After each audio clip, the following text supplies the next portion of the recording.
이번 시간에는 성범죄자 알림이에 대해서 한번 다뤄보려고 하는데요. 어떤 내용인지는 알죠? 지금 성범죄자 알림이 최근에 계속해서 검색어 상위권에 위치해 있습니다. 이유인즉슨 지금 어쨌든 제가 블로그에서는 수년 전에 고영욱이라는 연예인에 대해서 다룬 적이 있는데 오늘은 다른 내용입니다. 바로 8살 초등학교 1학년의 여성 아동에 대해서 성폭행을 해서 회복 불가능한 어떤 장기 손상을 가했던 이 조두순 에 대해서 한번 다뤄보려고 하는데요. 이런 성범죄자들의 신상 정보가 지금 공개가 되어 있고요. 그게 성범죄자 알림이라는 앱을 통해서 내 주변에 어떤 성범죄자 전력이 있는 성범죄자가 살고 있는지를 확인할 수 있는 방법이 있다는 겁니다. 많은 여성분들이 지금 뭐 내 주변에 누가 성범죄자 중에 누가 살고 있는지 궁금해서 성범죄자 알림이 사이트에 또는 앱에 가입을 해서 들어가서 확인하는 경우들이 지금 굉장히 많아지고 있고요. 지금 안산 다남구에 소재하고 있다는 조두순 이분도 지금 기존에 살고 있던 곳에서 그 출소 전에 그 아내분이 이사를 했다는 거죠.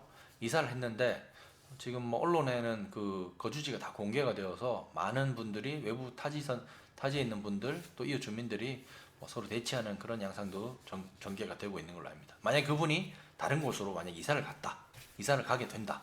그랬을 때 누구든지 그분의 주소, 위치를 확인할 수 있다는 거죠. 이 성범죄자 알림을 통해서 신상 정보를 할 수 있다. 요 지금 화면 나오죠? 보시는 것처럼 네.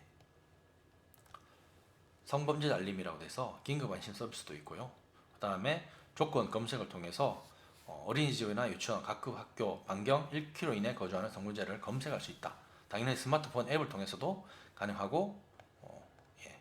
내 위치를 기반으로 지도 검색, 조건 검색으로 언제 어디서나 주변에 성범죄자 누가 있는지 확인할 수 있다는 거고요. 설정한 시간마다 주변에 거주하는 성범죄자의 정보를 음성과 메시지로 받는 알림 기능도 있다는 거죠. 그래서 결국은 예를 들어서 뭐 1시간이나 30분 간격으로 혹시 내 주변에 내가 있는 위치 주변에 어떤 성범죄가 있는지를 음성이나 메시지로 얼마든지 받을 수 있다는 거죠. 우편으로도 당연히 가능하고요. 그래서 우리가 홈페이지를 제가 캡처해 놨는데요. 성범죄자 알림이는 아동, 청소년 보호를 위해서 성범죄 우려가 있는 자를 확인할 목적으로 우리 여성가족부나 법무부가 공동으로 운영하는 안내 서비스입니다. 그래서 인터넷 사이트, PC에서뿐만 아니라 스마트폰 어플에서도 얼마든지 깔려있기 때문에 실명 인증만 거치면, 본인 인증만 거치면 누구든지 성범죄자 신상 정보를 파악할 수 있다는 거죠. 그래서 성범죄자 이름, 나이, 그리고 주소, 그리고 실제 거주지, 사진이라든지 범행 내용은 어땠는지를 확인할 수 있다는 겁니다. 그래서 예를 들어서 지금 언론에 각종 그 화제가 되고 있는 조두순 씨 같은 경우에도 그분의 뭐 나이나 또는 주소, 실제 거주지, 사진이라든지 범행 내용 같은 거는 얼마든지 확인할 수 있고, 이분이 나중에 당장 이사를 가더라도 이사한 곳의 주소라든지 거주지 이런 것들도 얼마든지 확인할 수 있다라는 말씀을 드릴 수 있는데, 문제는 여기 이제 한계가 있다는 거죠.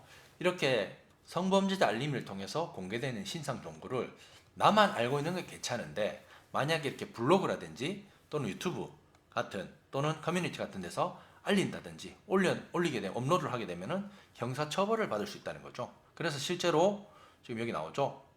성범죄자 알림을 통해서 공개되어 있는 정보가 아동, 청소년 등을 보호하기 위해서 성범죄 우려가 있는 자를 확인할 목적으로만 사용되어야 되며, 정보통신망 등에 공개하는 등 경우에는 처벌받을 수 있다라고 있고, 이 공개 정보를 사용해서 고용 대상자의 어떤 고용이라든지 시설 이용, 그리고 교육 및 직업훈련 차별을 해서도 안 되고, 공연히 사실 적시나 허위 사실 적시에서 명예훼손 경우에는 처벌받을 수 있다라는 규정이 되어 있습니다. 그렇죠? 경고 메시지가 이 성범죄자 알림이 홈페이지 하단에 실제로 기재가 되어 있고요. 실제로 2016년에 5년 전이죠. 성범죄 전과자와 만나는 지인에게 성범죄 알림이 화면을 캡처해서 보냈다가 벌금형 형사처벌을 받은 사례도 있었다는 거죠.